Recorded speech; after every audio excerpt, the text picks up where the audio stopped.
Maybe don't know. This time to build. This time to build. This time to build. This time to build. This time to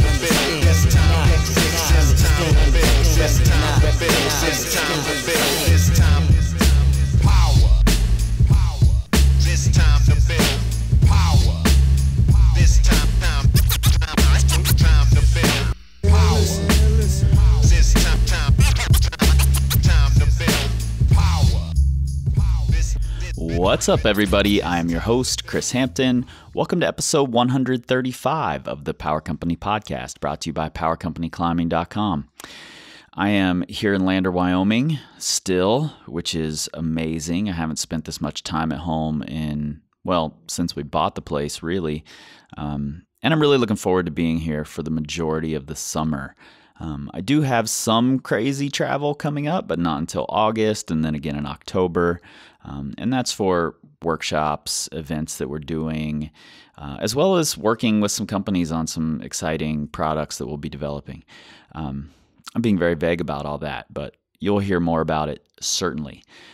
Also in December, our Empowered event in Chattanooga, I'll be out there. That event sold out very, very quickly, and we have a waiting list / mailing list set up on the website.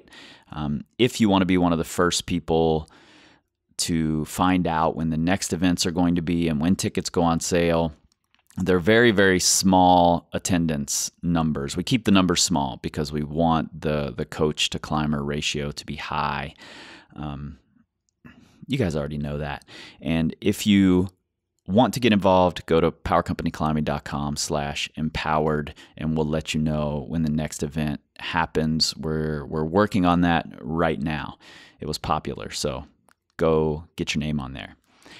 Speaking of all the travel, all of you who are listeners know that I just recently spent 5 weeks in Australia, kind of a dream vacation climbing trip. And short of the bands and the Grampians, it was an absolutely amazing trip. And I did a lot of workshops at gyms all over the continent, really. And I also did a bunch of podcast interviews and learned quite a bit about the Australian climbing culture, the similarities, the differences to the American climbing culture, and just really got to know what the community is like there in a few specific places. And today's episode is the first of those Australian interviews and conversations that are going to be coming out over the next month or two. Today's is with Western Australia's top female climber, Anna Davey. And she is an Instagram sensation, which certainly brings quite a few haters to the game. I think that's unavoidable. But I have a lot of respect for the amount of work that she puts in to make this thing work for her. And I'm not going to tell you too much. Anna and I get into it quite a bit here. We sat down in Perth, Western Australia at Portside Boulders, where I was for a coaching workshop, thanks to Ashley Thomas from Axis Coaching. And if you happen to be in Western Australia and you're looking for some coaching over there, definitely talk to Ashley. He knows what he's doing, and he puts a ton of thought into what he's building over there at Axis Coaching. When Anna and I sat down, she was gearing up for her first World Cup bouldering season, and that season has since ended. And I got some thoughts from Anna that I'll share on the other side of the episode. So let's get into it. Maybe don't know. I want to give myself the best possible chance to actually be a professional climber and see what growth I can make. And then I've got the rest of my life to be a lawyer if I want to be. This time to build power. This time to build power. This time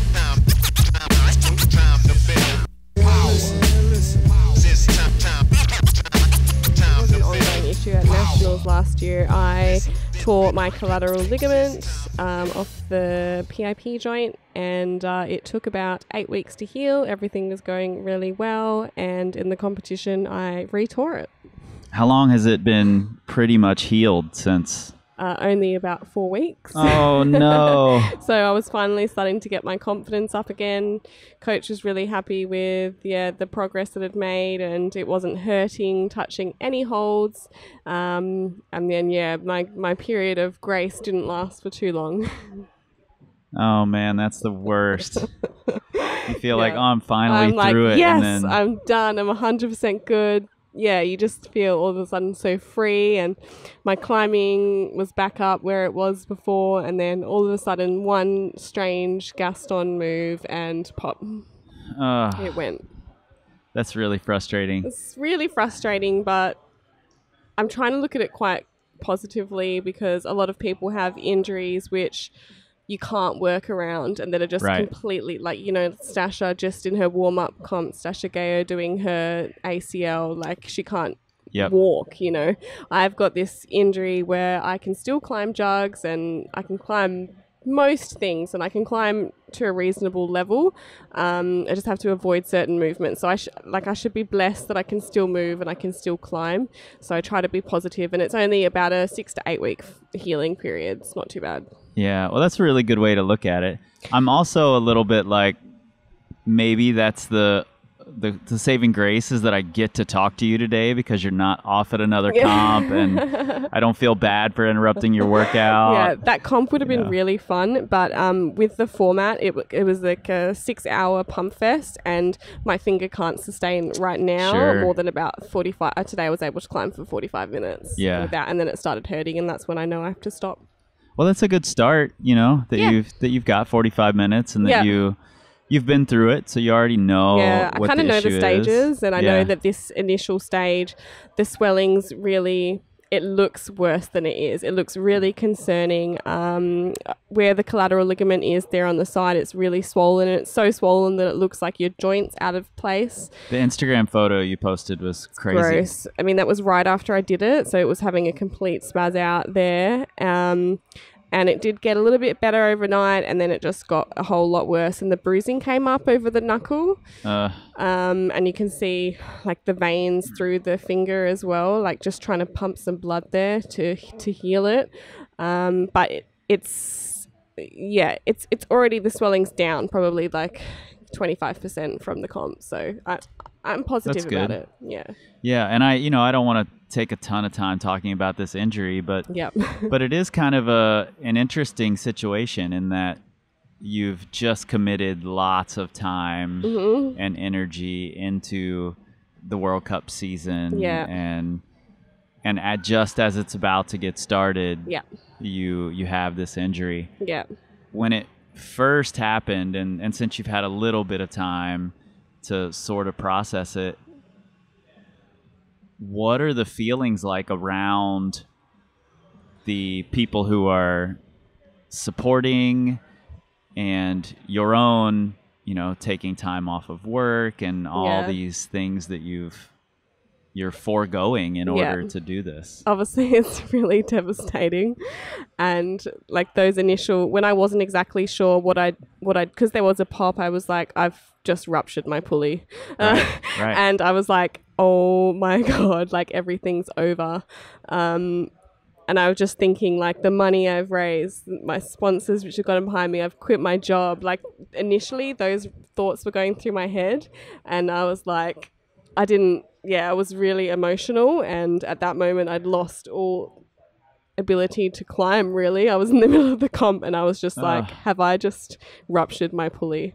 And then I kind of took a second to like think about it, and I was like, no, I'm not in extreme pain, I'm in discomfort. And then I kind of just went about my thing, and then just went straight home, got it on ice, and tried to process my thoughts. And I didn't even come out and say anything that night, because I was still just wanted to. You just gotta process it. Yeah, I was trying to process it and think about my options, what I could do, and like, I was just getting prepared for that next day to go in and tell everyone, I'm really sorry, but I can't attend World Cups. I'll have to give all this money back. I need to go back to my job. And I was just like, and I was like, no, I'm the kind of person that I get really emotional. I go from one extreme to another as well. Like, it's just like, no, my life is over. And then the next day I'm like, you know what? I'm going to look at this positively.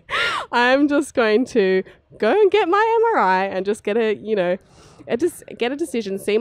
I have a finger doctor.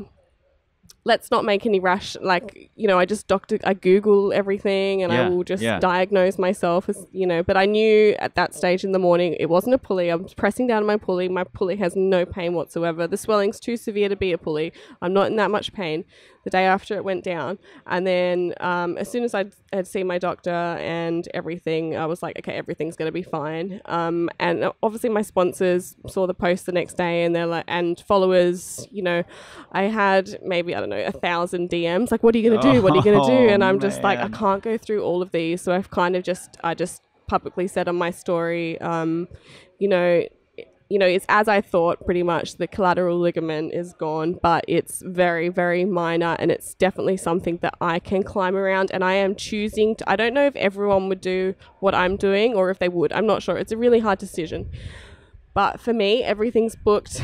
Everyone's behind me, and I would be very unlucky if I encountered a movement which is going to do further damage. This is the way my finger specialist has put it as well. Right. It's such a distinct movement that I would be so unlucky if I encountered it again, that exactly same movement. Like, if you do, you've got the option to... I can just say, I'm sorry. Drop off and move to the next boulder. This boulder. It's not worse. Yeah. Further injury. I'll try that exactly as you said. The collateral ligament is there to stabilize the joint. Essentially, it doesn't have anything to do with you're pulling. Right. So keep it straight down pulling and I'll be fine. Any weird side gastons or side pulls will cause an issue. But I'm just gonna go with the flow, and I've still got 3 weeks until I'm actually competing, and that's halfway to recovery if I do the right things. Yeah. So I just have to stay positive and do my rehab and just trust the process.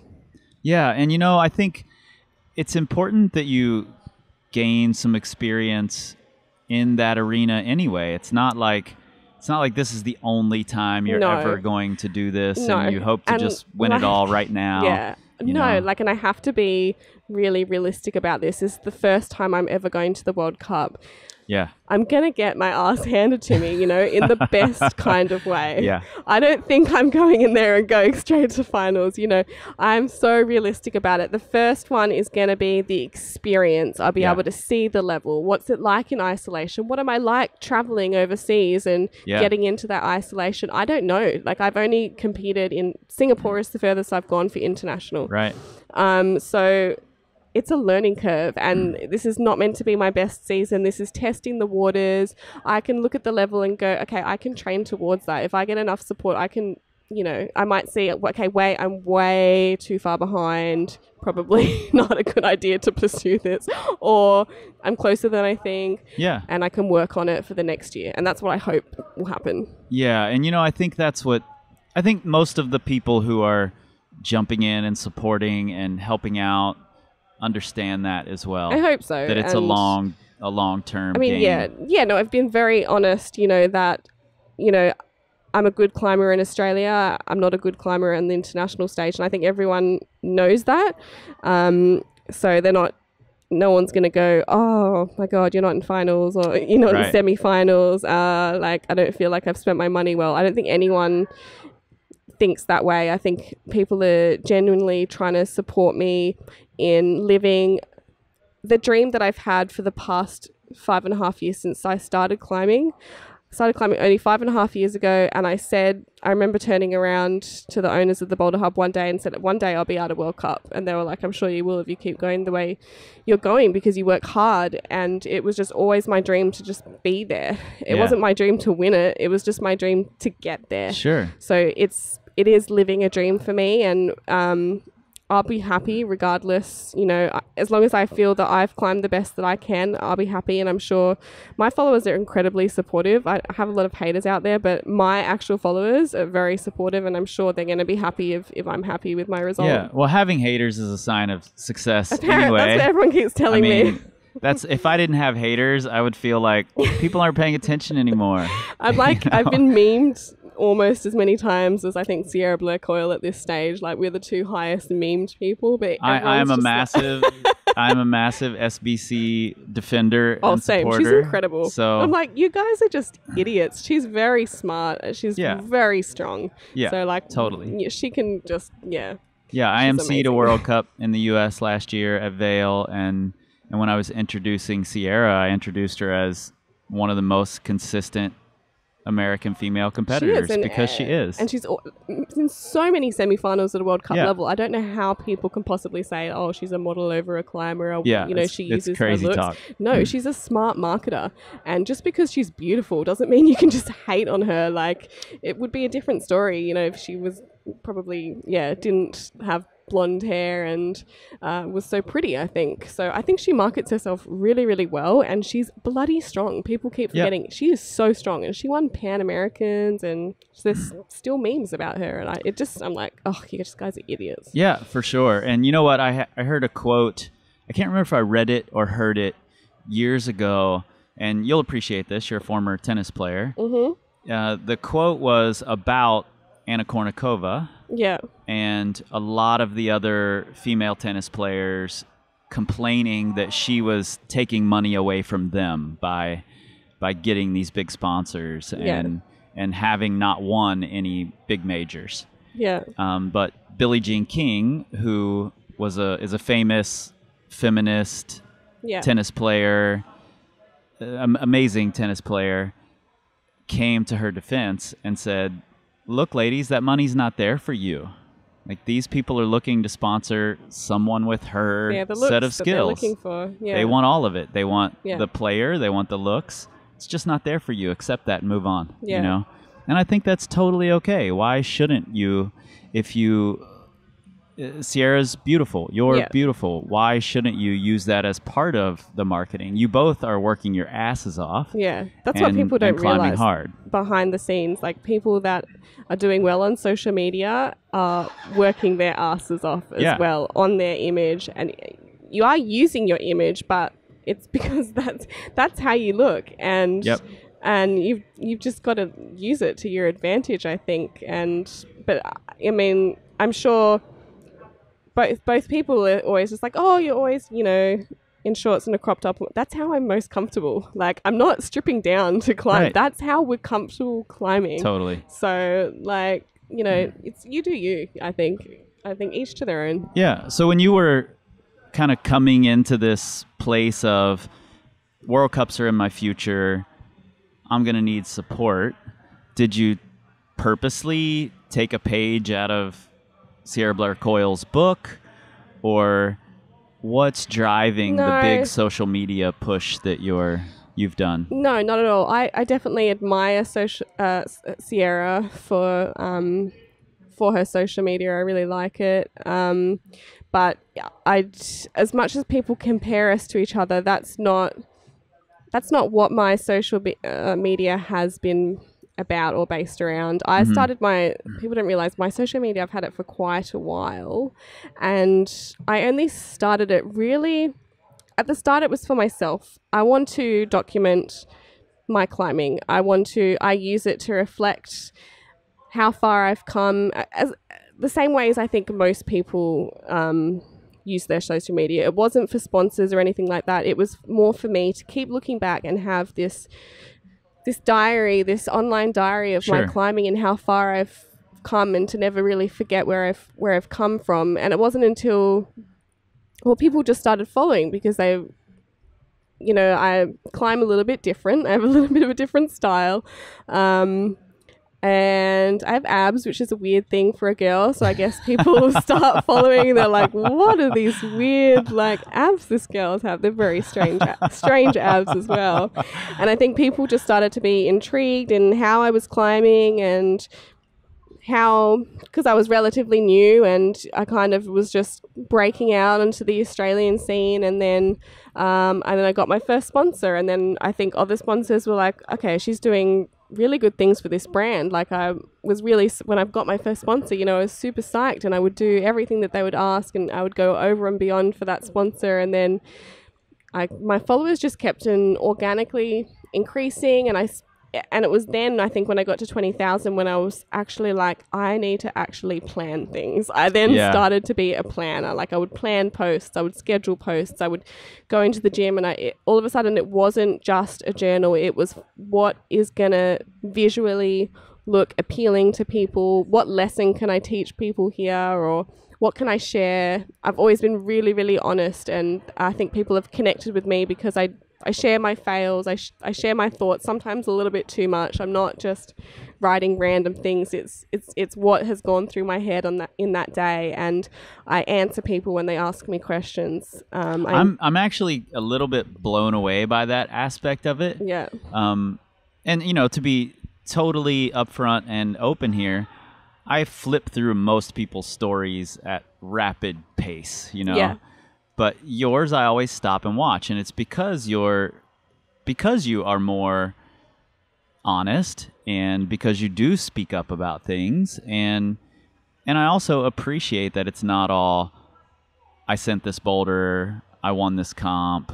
It's your daily gym life that's happening, and silly little things, stupid and stuff with Tom. So it's really it's really fun. I've tried watch. to make my story Snapchats in what am I actually doing? Not like when I've come in, set up my tripod for my sending boulder. I save that for my timeline. I want my story to be, what am I actually doing? Yes, there's a lot of advertising on my story as well, but it's what, like, the real me. Yeah. I'm trying to get that across. And you're constantly answering questions from people. Yeah.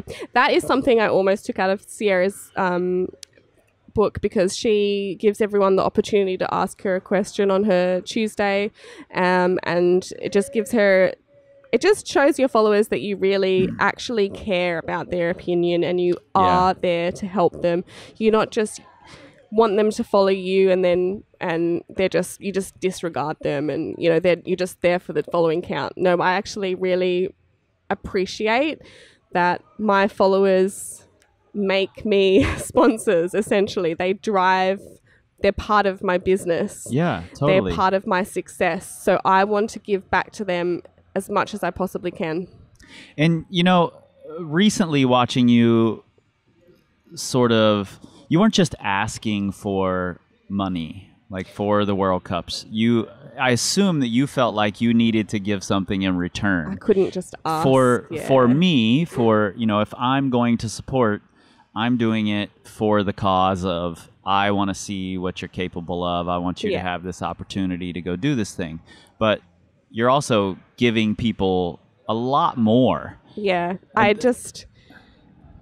thought I would get a lot of hate about raising money, because people have this perception that I'm a professional climber and I get paid to do what I do. Right. And they think about everyone, all climbers, but it's not like that in Australia, and I can't class myself really as a professional climber because I don't get paid anything to do it. We don't get anything from our federation. We have to pay our federation. I have to buy my uniform. I pay everything. Right. And that's all Australian climbers. And I know there are some other countries as well that do it really, really tough. So when I, put together my budget so I've been working full time and trying to schedule training around that, being a lawyer, and it's really, really hard. And no, I don't make millions being a lawyer. I'm a very, very junior lawyer. I get paid peanuts.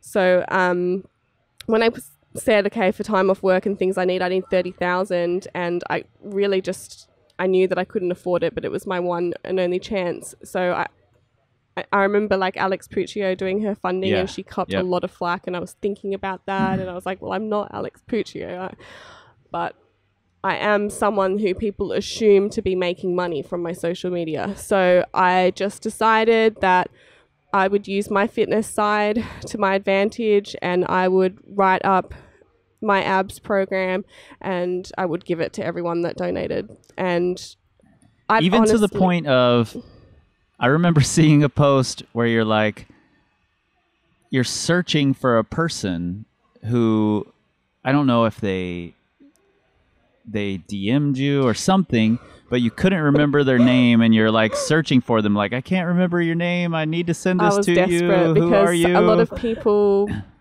people that listened and knew that they had to send me their email through. See, I wasn't sleeping, man. So I bet. basically everyone that donated needed to email me, DM me. So I'd have to go into my emails. I'd be at work as well, or it'd be the middle of the night. But I wanted to make sure they got their program straight away because all my followers are overseas. So Tom was like, she's going to lose it. In the middle of the night, I'm getting this person's email. I'm pasting that into my my email and sending them their program and thanking them. And then if someone didn't DM me their email, I'm like, this person's donated and they haven't got their program. And I would get really anal and stressed about it. And I'm like, I would just shout out, I'm like, please, can you just give me your email? And finally they come back. But most people ended up following instructions, DM me email straight away. But I was, sending out 60 programs a day in the middle of the night, and ended up having to make more programs, and that took like weeks. And it was this big ordeal. But in hindsight, it was the best possible thing. It just helped me sleep at night. And people were loving the programs. People were getting really psyched, and it enabled me to connect more with people. And they were sending me, them doing my abs programs, and it just made me feel really, really proud and something that I could give back to these people. And it was the only way that I could take this money, and I think it's the driving force behind why I was so successful on GoFundMe. I mean, I don't know because I didn't try to do it without programs, but I'm 100% sure that that's why people donated. Well, I think it says a lot about your character, and I was a supporter of Puccio's. Yep, same. I was like 100%. I know US don't get much. Yeah. So I was 100% in to support her, but you're right. She got a lot of flack for it, and she did. But I was a little floored by the amount of it. And that's like because she's such a good climber that people would assume that she's getting so much. But she publicly came and said she gets like $50,000 or. She wasn't getting much at all, and certainly not enough to live. And she's trying to make her living as a rock climber. It would be a shame to see Alex Puccio or any of our climbers that we're inspired by, you included, having to fund their climbing dreams by taking a job that's not going to cut into that, which is tough to find and is going to pay nothing. And exactly. It's going to be a nightmare to schedule around. And you don't have the time to work. Like, so how you're either you're unemployed and just getting by in sponsors, and you go to all these comps, and you come back and you'll have no money. Right. And then I've got a mortgage, I've got to continue paying that, I've got responsibilities. So there was no possible way that I could have done it without people. And people like Alex, she could be, in every single final. So that's why most people support, because she's such a quality climber. She deserves to be there. And if she's not, I know their federation, I don't know if it's changed now, but then they were the same as Australia and they weren't getting much support. They just have the opportunity to earn much more money than us because they have those comps where it's like a 10,000 prize purse. Like our Australian nationals, the winner got a box of Cliff Bars. So we don't have the same ability to make that money.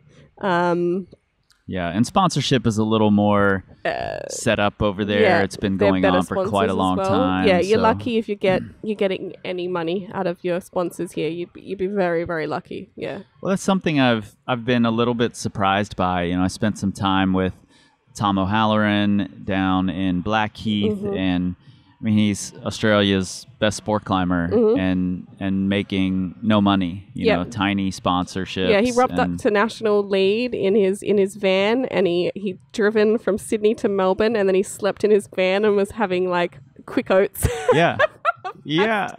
Totally. And he's out there climbing 35.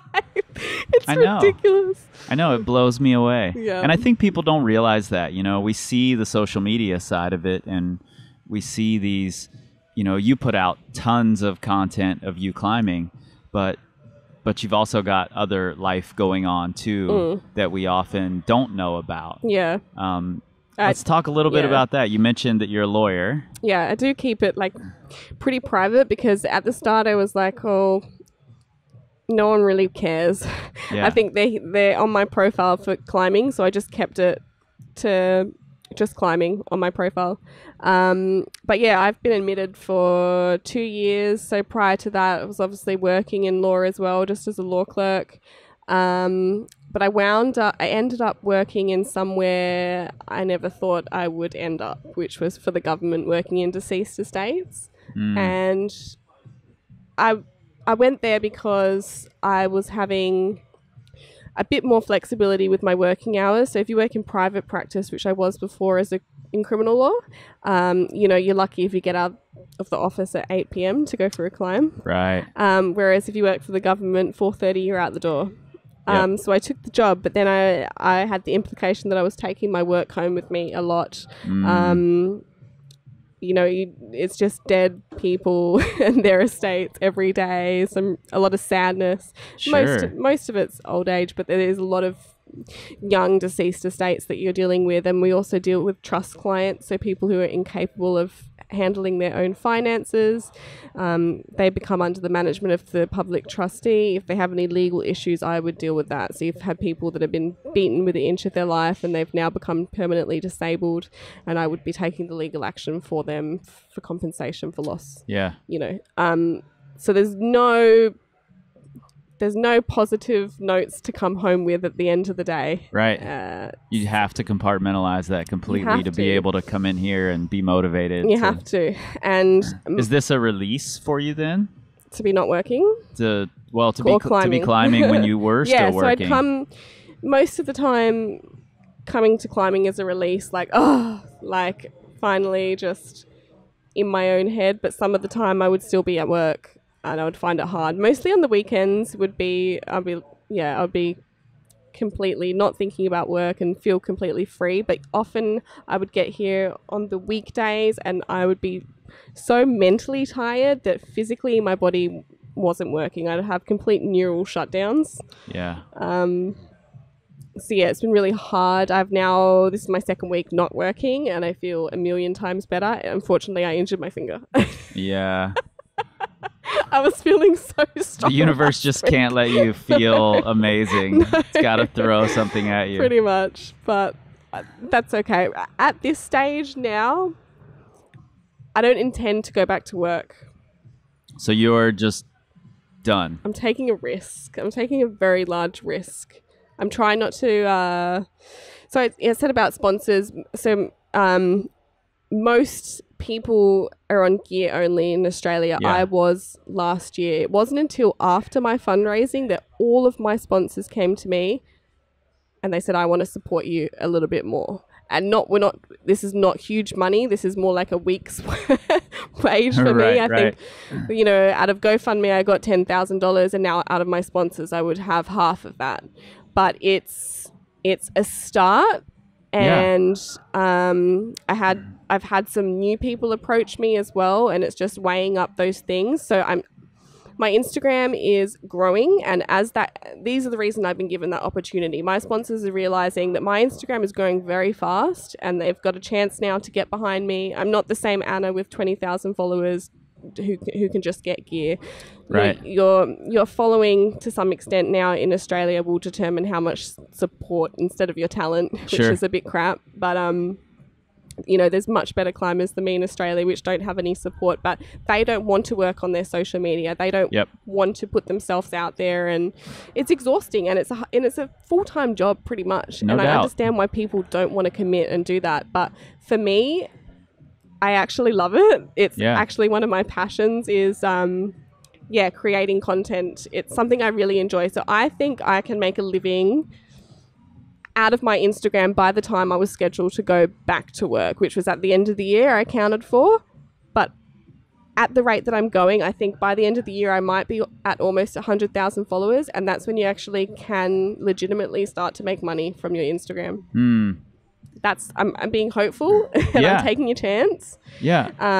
But I don't think mentally I can go back to work this year or next year if I'm making a push for the World International season next year. I want to give myself the best possible chance to actually be a professional climber and see what growth I can make. And then I've got the rest of my life to be a lawyer if I want to be. Absolutely. So and my body's not going to hold up for many more years, unfortunately. So I think now is the If time. it's holding up now. Yeah, it's not even holding up now. No, I think that's it's really admirable to see somebody taking that sort of risk, and good job sponsors if they're listening. Good job stepping up and saying, we see that all these people are willing to support you. Maybe we should as well. Yeah. And I think you're right. I think that's a massive first step, not only for you, but potentially for the other climbers in Australia too. I hope so. I hope it encourages the other sponsors of the Australian climbers to say, okay, well, Anna's obviously got financial support now. Maybe we should be offering financial support. People are starting to understand that it's like I've had many people have approached me many times and asked me for advice on Instagram and things like that, and everyone has to understand it's a two-way street. Yeah, you have to do things for your sponsors. If you have to have a crappy discount code, and no one likes it, but it's the only way that you can. I don't get anything for people using my discount code. That's what everyone thinks, that I'm getting money out of it. No. It's a way for my company to track how many people are actually listening to me. Right. And a lot of people do, and that's why I started, and because I'm really genuine, everything that I promote, I use. I get offered sponsorships every day, and I turn them down because it's not something I will ever use. I'm passionate about these brands. I wouldn't lie to people, and I wouldn't promote them if I don't love them. And people listen, and they buy it. And so the companies have seen, what value I am to them. And that's what I've been trying to tell the other climbers, stick with your brands that you love and try build your following. You don't need to have that many, but as long as you are out there trying hard for your brand, they will reward you. Yeah, and I'm glad you said that. I was going to bring that up because you had mentioned that there are better climbers in Australia who just don't want to work on their social media following. And I've definitely come across some climbers who are very bitter that they're this level climber and they don't have a bunch of sponsorships lined up. But like you said, it's a two-way street. Ultimately those sponsors are businesses, and they need to make money, or they can't sponsor you anyway. So what sort of value are you providing them? And I think even beside the fact that you're causing the sponsors to maybe think a little bit more about, should we be monetarily supporting these climbers, you're also showing the other climbers in Australia that if you put this energy into bringing value to other companies, then it's possible. They'll be able to support you a little better. And I think that's really important and something that gets lost because we follow people like, and no, I'm not throwing shade at anybody, but if we follow people like Adam Ondra or Chris Sharma or the big massive names who all they need to do is climb and climb hard and be what they already are in order to get support from companies, we think that's what the sponsorship setup is. But that's not really the case. You're not Adam Ondra, you're not Chris Sharma. People aren't following you the way that they do them. So you have to provide value in a somewhat different way. And I think you're making big strides into showing what's possible in that realm here in Australia, especially. I think people just need to get over the fact, like, they're saying it's don't film inside plastic boulders, or it's, you're showing off or whatever. No, you're just... Those people have the option to not follow you. Don't follow. If you don't want to see advertising, don't watch my stories. But all you're doing is showing people a little part of your life, because that's what you're doing anyway. You're out there climbing boulders. And it's really nice to be able to share different boulders and see boulders all over the world and see what, different gyms and things like that. And if you can use that with some smart advertising, I would just... without being overly obvious about what I'm doing, get a shaker in there, get your company's brand in there, be wearing the clothes. And so you don't have to be like, buy this, buy this, buy this. That's not what it's about. You don't have to be annoying. But people are very creative these days. You can come up with ways to support your brands and still engage people and don't cause them to unfollow. And I hope a lot of people can start accepting that social media is a way of the future for brands, and just to get involved. Yeah, totally. I'm glad you're doing it, and I'm glad you're willing to talk about it in that respect, because I think more professional climbers need to do a better job of giving the brands value than what they do. I think so. Yeah. So when you were a tennis player, first off, you came into climbing from after a tennis injury, right? Yep, I broke my 5th metatarsal in 6 places. Playing tennis? Playing tennis, yeah. Holy hell. Yeah. So you go hard at tennis too, is what you're saying? Honestly, it was so unlucky. Such a freak. Just rolling for Just a backhand. Yeah. And instead of sliding, I rolled over my ankle, and it took me 2 days to get to the hospital. I drove home in my manual car, like it was my left, and I'm just hitting the clutch. And I was like, this is not good. I went to the shops and everything. I just tried to ignore it, similar to what I do with my finger. I just was like, nah, it's fine. It's just, it's a little strain. The next day I woke up and there was a golf ball on my foot. Like, it was the worst thing I've ever seen. I was like, no, I'll just stay in bed today and ice it. And then the next day I finally drove myself to the hospital, and they're like, that's one of the worst breaks we've ever seen. What level tennis were you playing at that time? It sounds like it was more than a hobby. It was more than a hobby. I was living in New South Wales at the time, so I was paying for my state, not for Australia, but my state.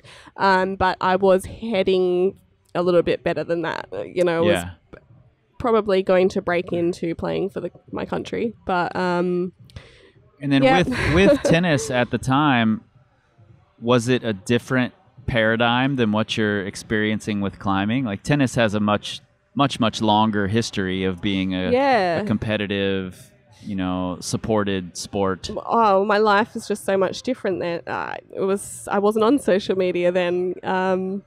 I was just I was having funding from my state. So you are supported by your state for tennis. Right. It's just a normal thing to do. You have your team, you have your coach provided to you, and I was doing it from school as well. So I was living a different life there, but I was very lonely on the tennis court for some reason. And I was very, I was getting really frustrated because, climbing is also a single sport, but I felt in my training I was always by myself. I felt very lonely. So I don't know if I was ever really trying very hard to be professional at it. I was happy just playing around the state and get a lot of prize money for winning tournaments, and I was able to go in lots of tournaments, and you're able to win money, and it's very different living that lifestyle. I definitely wasn't at a level that I'm at with my climbing, despite the fact that I was a tennis player since I was 7, but it's much harder to be at that level in tennis than it is to be at the international level for climbing, obviously, because it's so much more popular.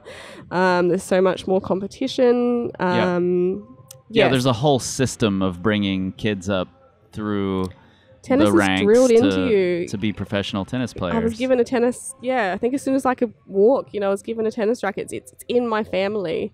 My family still don't understand what I'm doing right now. They don't know what climbing is. Right. They still don't understand why I'm not playing tennis. I think you said that you felt lonely on the tennis court, and most of the people that I have on this podcast are outdoor climbers, and a lot of what we talk about is community in the outdoors. That's certainly one of the things that's drawn me into climbing the way that I am. Massively. Do you feel that same sort of community here in climbing, even though you're not doing much outdoor climbing? Oh, massively. The outdoor climbing community is not so large here because we don't have any rocks. Yeah. So I made lifelong friends, and I have gained so much happiness from this community. I feel like climbing gave me a sense of direction in my life. I think from the moment I stepped into the gym, are we still working? Yeah, from the moment I stepped into the gym, I found this community of psyched people who just wanted to train hard and enjoy climbing together. And there was never any, I remember being a beginner, there was never any judgment. People would come and help me, and they accepted me from the start, the community that I went into, and the owners of the gym were so lovely. And as the community used to be very small, you know, it started at the Boulder Hub, it was very small, you know, like probably like 20 main climbers that were there every day. Yeah. And then it just grew. They were the first bouldering gym here in Western Australia, and they grew this amazing community, you know, now of hundreds and hundreds of people, and we all got stronger together. They've been open 5 years, and it's just so normal to then go into your gym and you know everyone, and you know, they're all laughing and pushing each other. There was never any judgment on anyone, you know, and you could go in there and you could just have a really good session with your mates, and then you'd end up going drinks with these people. Like, you just gained so much. And for me, it used to just be going through the motions, you know, going to work.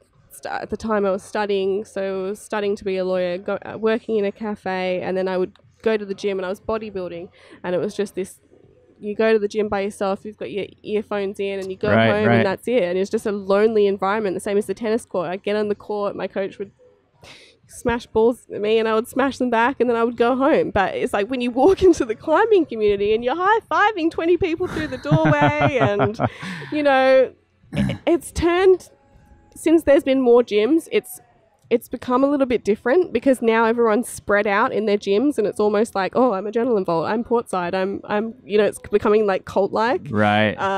And I'm a floater, so I don't belong to any gym. You bounce from gym to gym. I'm like, hey, what's up, Adrenaline Vault? What's up, Portside? What's up, Boulder Hub? Boulder Hub still feels like my family. It's they have, Al and Christina basically taught me how to climb, and they believed in me when probably I didn't believe in myself. Sure. So I owe them everything. It's really important to have. Yeah, and I look up to them more than anyone in the climbing community. But Portside Boulders has then been a lifesaver for me, because I live 15 minutes from here and I live 50 minutes from the Boulder Hub. So to commit to 50-minute driving is not fun in Perth. So here has been a lifesaver just for the training aspect. I've been able to get more training in. I can't remember what the original question was now. I've gone off track. We were just talking about community, so this is perfect. Yes, the community. It's incredible. With your online presence, so I interviewed a strength coach a while back named Dan John, this famous strength coach, and he talks about the idea of intentional community, and the way he sets that up in his life is that he just invites whoever wants to come to his garage every morning to work out in his garage. It's just wide open for anybody. He's this world famous strength coach. You can just roll up into his garage and lift weights with him. That's pretty cool. And he knows that people will come, so it gets him out there, it gets him socializing, it gets him lifting and working out. Ooh. I've tried to do the same thing in my home gym in Wyoming and in the several little training spaces that I've had over the years. But I also feel like you can do it online. It's a little different, but the amount of interaction you have with the people on your page, it looks like a community to me. Yeah. No, it is. Yeah. And unfortunately, a lot of my followers aren't based in Australia, but since everyone's heard that I'm going overseas, I have scheduled meetups with my followers all over the world. You know, people invited me to stay at their house, you know, like, because they were like, oh, you won't be able to pay for hotels, I'll give you my, people are like, I will leave my house and give you my house in Germany.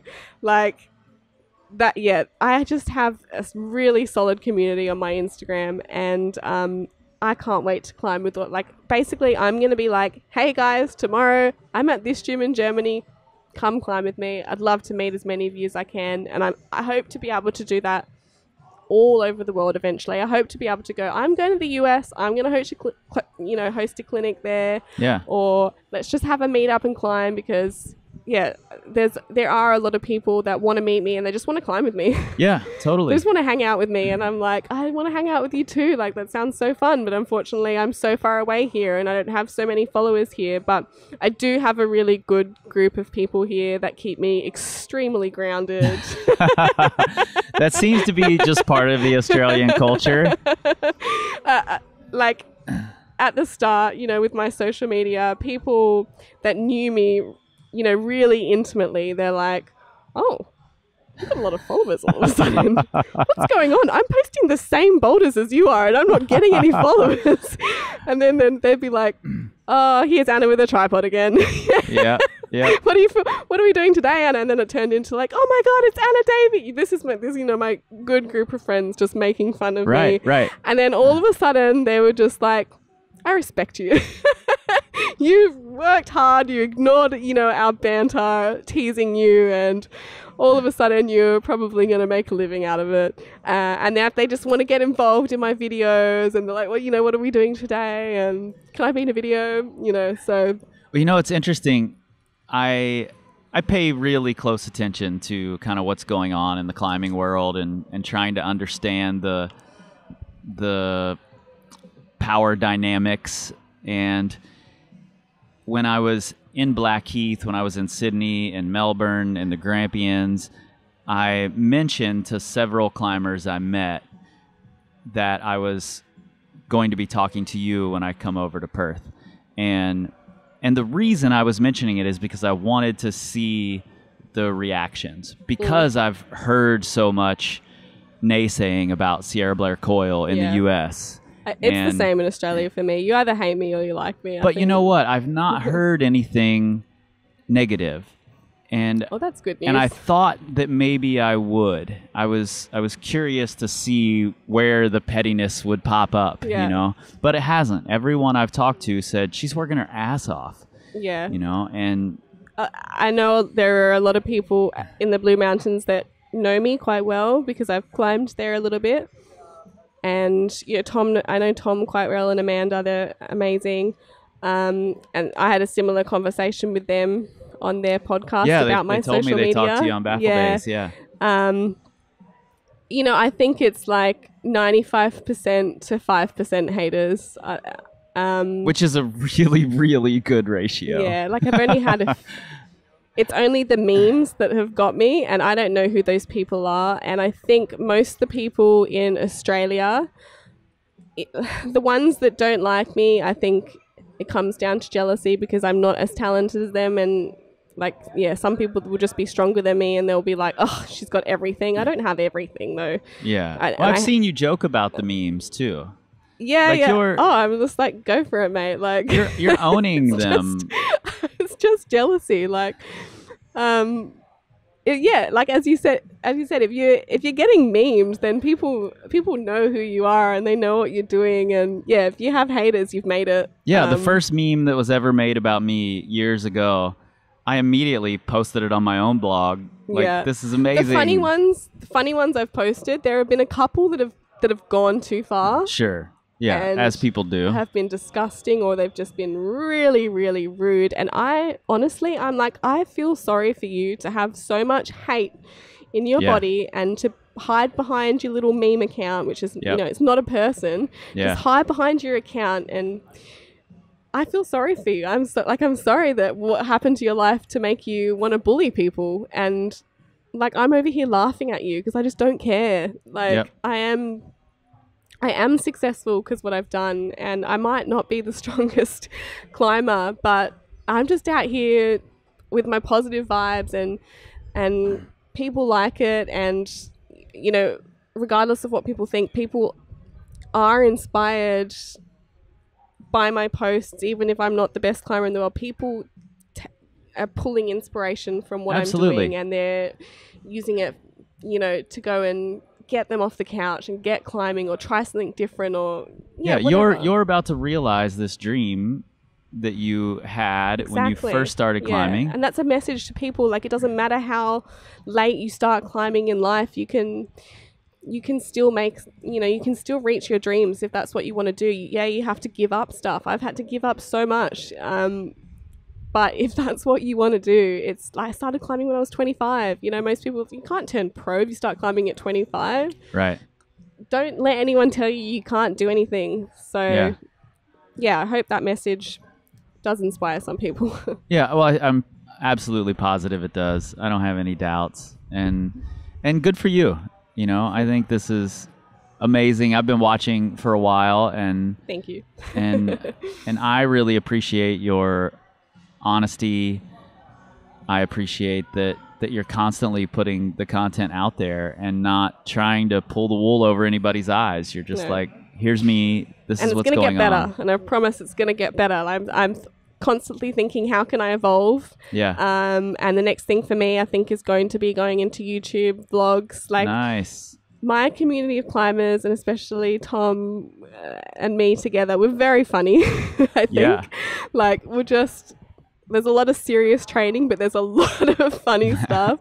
And I think people will enjoy it. And so, yeah, I think I'll be doing, and obviously when I'm overseas, I think we'll be doing a lot of really cool videos. You know, I am at the point now which I have a tripod. You know, I'm not putting my phone in front of my drink bottle anymore. So I am evolving, and I will continue to make greater content for people and probably help with a few more. Yeah, going into, I'm currently, so I have my Cert 3 in fitness, and I'm doing my Cert 4, which will have me qualified as a PT as well. I'm doing that right now, and I'm going to be continuing to do that while I'm overseas. And then after that, I might be moving into some more, you know, expanding, not just climbing, but just helping with some general functional movements. And so there's a lot of exciting things happening behind the scenes. Yeah, you've got plans beyond this that aren't deceased estates. I do, yeah. I hope that I can have my own training business using, you know, the market that I already have behind me, and growing my market into helping people with whatever their fitness goal, whatever it's a sporting, if they're an elite athlete, or if it's just people that just want to make a change, lose weight, get abs, whatever. I hope to work towards transformation goals eventually. So yeah, that's why I'm confident that maybe leaving law right now might be a good decision, because I'm working a lot on my own business model. Yeah, I'd say you've got a hell of a great start to it. So. I hope so. Yeah. It's definitely a risk, but fitness is my passion. You know, I was taking abs classes, and when I did my first fitness diploma, I Cert 3, you can take group classes and things like, and write programs and things like that. And I never really, my mum's a PT and she's been a PT her whole life, and I never really thought that would be for me, but it's become more and more in the forefront of my mind. And I'm not the kind of person that can just sit in an office, and I don't think I can do that after this training at this level. I want to help people in a different kind of way. Yeah, you've given up a lot of things to not sit in an office, so might as well keep that going. I think so. Well, cool. I know this is kind of unconventional to, you know, just sit at the gym and chat like this. Yeah, I feel like I've been really unstructured and just gone on my tangents. No, I do apologize to anyone listening, but this is perfect. I had things to get out that people would probably want to know about. Yeah, so. And I wanted this to be an organic conversation, you know, and this is your environment. This is where you live. We're just sitting here at the gym looking into portside boulders. It's pretty cool. So I appreciate you taking time out of your workout. No, I appreciate you coming to talk to me. I know a lot of people are really excited to come and train with you tonight and tomorrow. It's going to be fun. So, yeah, I'm sad I couldn't do any of your workshops, but I would be absolutely useless on my jugs. Well, we can always talk. So cool. Thanks, Anna. Awesome. Thank you so much. You know, I purposely started this whole episode by saying that Anna Davey is an Instagram sensation. She's so much more than that, but I wanted to give all of the haters a chance to perk up and have a reason to start hating, because that's what people do. And I'm fine with it, and Anna Davey is fine with it, and we're both going to continue what we're doing despite the haters. And hopefully by listening to this episode, you got a good sense of, your short-sightedness if you started by hating that she was an Instagram sensation, because she puts in a lot of work to get where she's at, and she's doing a really good job of it. I talked with Anna just recently about her World Cup season, her first World Cup season that just wrapped up. And she definitely found it really challenging, which isn't surprising. That's kind of what she went in knowing was going to happen. And some of the things she found challenging were things that I think athletes who are traveling have to learn to deal with. Those are things like long waits in isolation, and having to deal with the nerves of being in front of a big crowd that you don't know, and just eating in a foreign country. That can be tough when you're trying to perform, as well as the style. That's something that we all talk about and have talked about a lot recently, is the style of bouldering and climbing has changed dramatically, and there's not a ton of that being set over in Australia yet. So Anna and her coach are trying to put together a plan that's going to help her out in the future. She didn't give up because it was challenging. I think one of the things that Anna Davey does really well that I appreciate is she's very willing to get uncomfortable and to lean into that discomfort to learn something. She's got Western Australia State Championships coming up in July, World Championships in Japan in August, and Olympic qualifiers early next year. And she's had this first go-round at the World Cup, so she's going to make some changes, and frankly, I wouldn't count her out. That is, if you're listening, Anna, if you can keep your fingers healthy, do that, damn it. All right. You guys can find Anna Davey on the Instagrams at the link right there in the show notes in your pocket supercomputer. I will link to all things Anna Davey on the internet. You can find us at powercompanyclimbing.com. You can also find us on the Instagrams, the Facebooks, the Pinterests at Power Company Climbing. You can search for us on the Twitters all day if you want to. You can spend days searching for us on the Twitters, but you're not going to find us there because we don't tweet. We scream like eagles. This time, this time, this time, this time, this time, this time, this time, this time, this time, this time, this time,